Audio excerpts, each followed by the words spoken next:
Shalom. Bapak Ibu Saudara jemaat yang dikasihi Tuhan,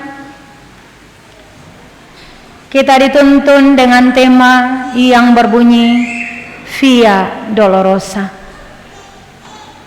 Sekali lagi dalam perayaan Jumat Agung atau perayaan kematian Yesus Kristus ini, kita dituntun oleh tema yang berbunyi Via Dolorosa. Bapak Ibu Saudara, kata Via Dolorosa berasal dari bahasa Latin yang berarti jalan kesengsaraan atau jalan penderitaan. Via Dolorosa sesungguhnya merupakan sebuah jalan di kota Yerusalem, dan jalan inilah yang dilalui Yesus sambil memikul salib menuju tempat penyalibannya di Bukit Kalvari atau Golgota. Via Dolorosa merupakan lambang kasih Tuhan kepada dunia, lambang kasih Tuhan kepada manusia. Sekalipun Yesus dicela dan disiksa, sekalipun ia sengsara dan menderita, ia rela. Sekalipun dihina, dipukul, disiksa, ia rela. Ia rela menanggung semua penderitaannya sampai mati di kayu salib karena kasihnya bagi manusia. Bapak Ibu Saudara, Yesus memang harus melalui jalan kesengsaraan atau jalan penderitaan itu. Dan jalan itu adalah jalan satu-satunya. Tidak ada jalan lain. Itu sudah merupakan ketetapan dan penentuan Tuhan baginya. Oleh karena itu, sekalipun Pilatus sebagai orang yang berkuasa pada waktu itu mau membebaskan Yesus, itu tidak mungkin terjadi. Karena itu Yesus katakan kepada Pilatus, "Engkau tidak memiliki kuasa apapun terhadap aku, jikalau kuasa itu tidak diberikan kepadamu dari atas." Bandingkan Markus pasal 19 ayat 11. Memang sudah takdir Yesus jalan penderitaan itu.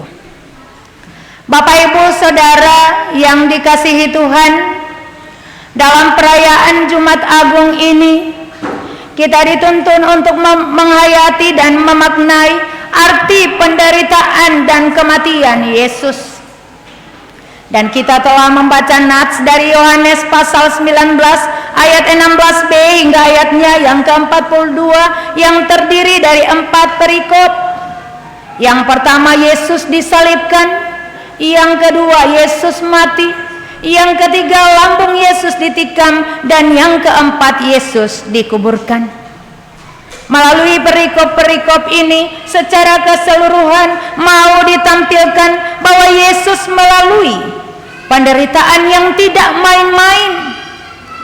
Nats bacaan kita di hari ini memberikan gambaran kepada kita bahwa ia benar-benar mengalami penderitaan yang luar biasa sampai ia mati di atas kayu salib. Bahkan saat ia sudah mati pun, ia masih ditikam dengan tombak oleh seorang prajurit. Ayat 34 nats bacaan kita.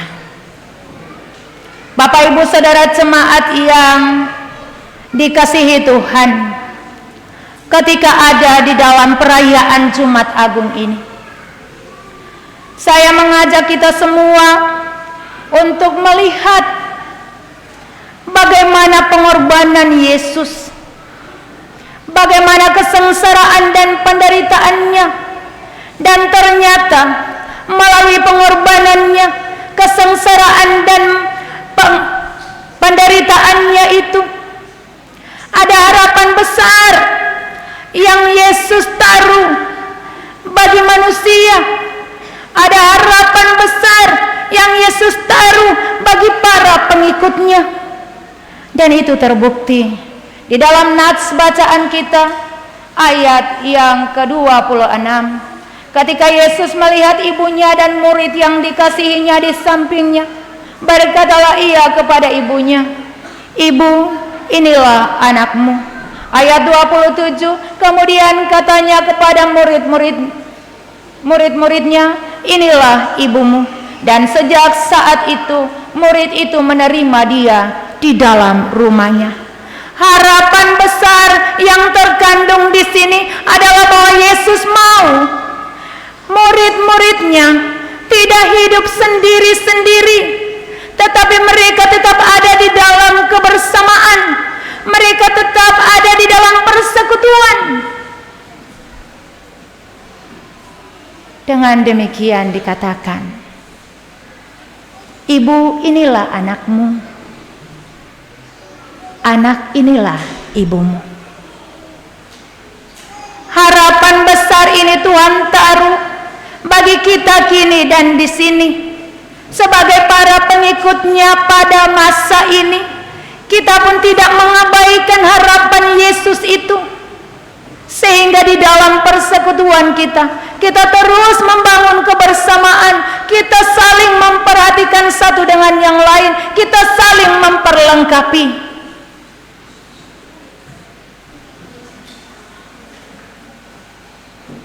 Ini menjadi bagian perenungan kita.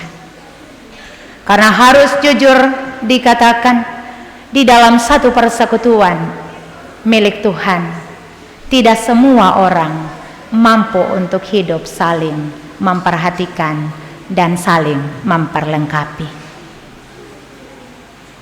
Apa yang ada pada seseorang itu menjadi miliknya sendiri, nyaris tidak mampu untuk ada di dalam kebersamaan.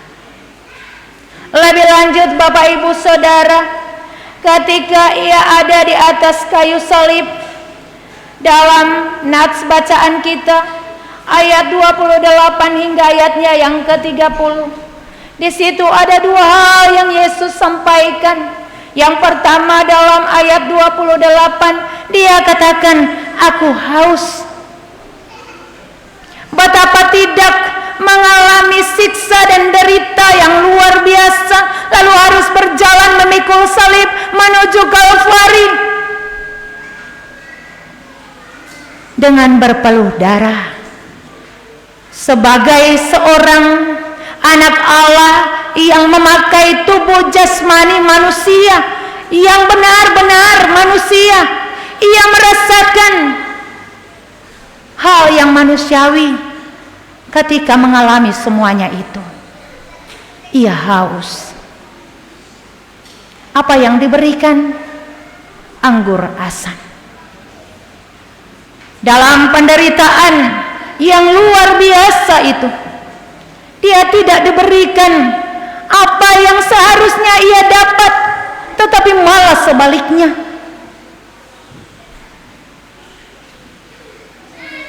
Ketika kita ada dalam penderitaan, lalu kita memohon sesuatu dari seseorang, tetapi apa yang diberikan tidak sesuai dengan permohonan kita, tentunya kita akan sangat sakit hati, kecewa. Itu pun yang dialami oleh Yesus. Tetapi dia menerima semuanya dengan rela. Ini pun menjadi bagian perenungan kita Bapak Ibu Saudara. Ketika Tuhan meminta daripada kita, apakah kita pun mampu memberikan yang terbaik untuk Tuhan sesuai dengan permintaannya ataukah tidak? Ataukah kita akan sama dengan para prajurit yang memberikan anggur asam ini? Tuhan ingin kita berkorban untuk menata layani pekerjaannya, agar supaya kerajaannya di bumi ini semakin tersebar. Apakah kita mampu untuk mengembalikan kasih kita dengan mempersembahkan yang terbaik bagi Tuhan?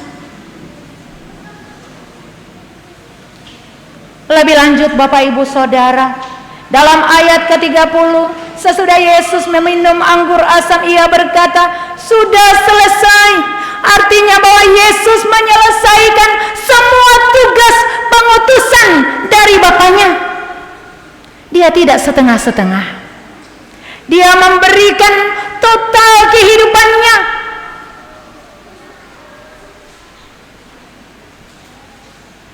Dia menyelesaikan semuanya itu dengan tanpa berbantah, dengan tanpa berargumen atau berasumsi. Ini pun kembali menjadi bagian perenungan kita. Ketika kita dipercayakan menata layani pekerjaan Tuhan, apakah kita akan memikul atau menanggung semua itu, melakukan semuanya itu sampai selesai? Ataukah di tengah jalan kita akan berhenti karena banyak persoalan yang kita dapati, banyak tantangan dan ujian yang kita alami? Dan banyak di antara para pengikut Tuhan, para pelayan Tuhan yang tidak sampai selesai. Yesus telah memberikan teladan yang luar biasa kepada kita. Dia menyelesaikan tugas dan pengutusan Bapaknya. Dan ini menjadi bagian perenungan kita, sehingga kepada siapapun kita, baik saya, Bapak, Ibu, Saudara, ketika dipercayakan pelayanan pekerjaan Tuhan, mari kita lakukan sampai selesai. Lebih lanjut Bapak Ibu Saudara, di dalam nats kita, ketika Yesus didapati sudah mati, ternyata dia masih ditikam pula. Tombak prajurit tepat pada lambungnya.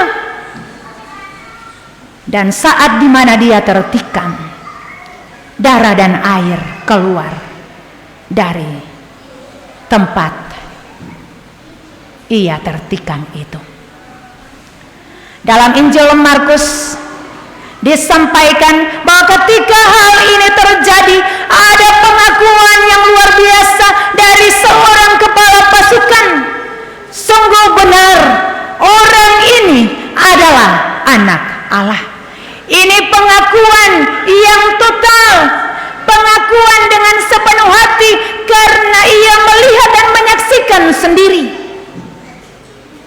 bagaimana pengorbanan, kesengsaraan dan penderitaan Yesus sampai mati di kayu salib. Kembali ini menjadi perenungan kita, Bapak, Ibu, Saudara.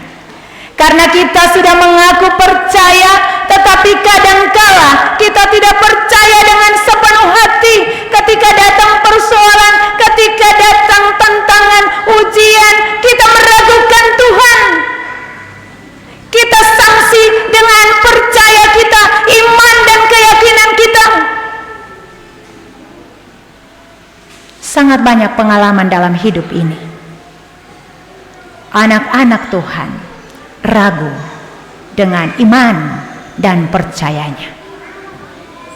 Begitu banyak anak-anak Tuhan yang pada akhirnya menyangkal dan mengkhianati Tuhan.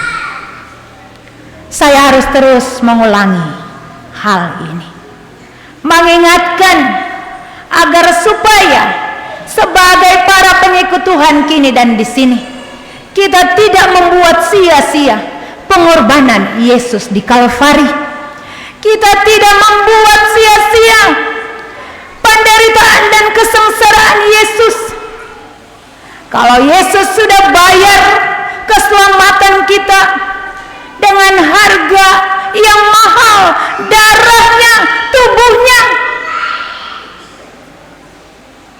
kita pun harus berani membayar harga untuk Tuhan. Saya percaya bahwa perayaan ini tidak sekedar perayaan. Ini pun bukan rutinitas tahunan, bahwa setiap tahun kita merayakan Jumat Agung. Tetapi setelah kita ada di dalam ibadah ini, kita memaknai firman Tuhan ini, kita pulang dan melakukan apa yang menjadi kehendak Tuhan. Sehingga melalui kita, Tuhan dipuji, dimuliakan. Tuhan memberkati kita dengan firman-Nya. Amin.